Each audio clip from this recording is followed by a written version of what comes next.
Hello বন্ধুরা, আমি হলাম অনন্যা। আমার রান্নাঘরে তোমাদের সকলকে জানাই স্বাগত। বর্ষা তো পড়েই গেছে, ইলিশ মাছের বিভিন্ন পদের মধ্যে আমি আজকে একটা বানাতে চলেছি। তো প্রথমে আমি ইলিশ মাছের মধ্যে নুন হলুদ মাখিয়ে সাইডে রেখে দেবো।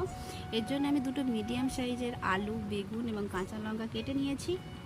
সিলেতে আমি সর্ষে কাঁচা লঙ্কা বেটে নেব, তার সাথেই জিরে এবং আদাকেও বেটে নেব। তেল গরম হয়ে গেলে তেলের মধ্যে ইলিশ মাছগুলোকে আমি ওলট পালট করে ভালো করে মচমচে করে ভেজে নেব। তোমরা চাইলে কাঁচাও করতে পারো, আমি ভেজে নিয়েছি। যাই হোক, তেলটা অনেকটা বেশি ছিল, তেলটা কমিয়ে নিলাম। এর মধ্যে আমি কালো জিরে ফোড়ন দিয়ে আলুগুলো ভেজে নেব। বেগুনটা পরে দিয়েছি, বেগুনটা গলে যায়। বেগুন এবং আলুগুলোকে ভালো করে ভেজে নেওয়ার পরে নুন হলুদ দিয়ে ভালো করে ভেজে নেব।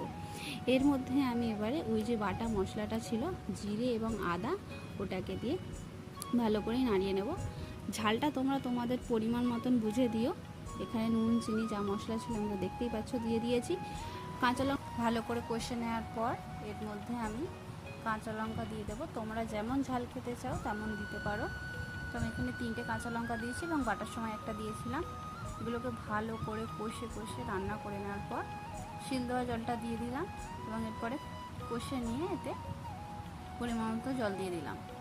জলটা দেওয়ার পরে চাপা দিয়ে সিদ্ধ হয়ে গেলে নামানোর আগে সর্ষে বাটাটা দিয়ে ভালো করে তার মধ্যে মাছগুলো দিয়ে কয়েক সেকেন্ড ফুটিয়ে নেব।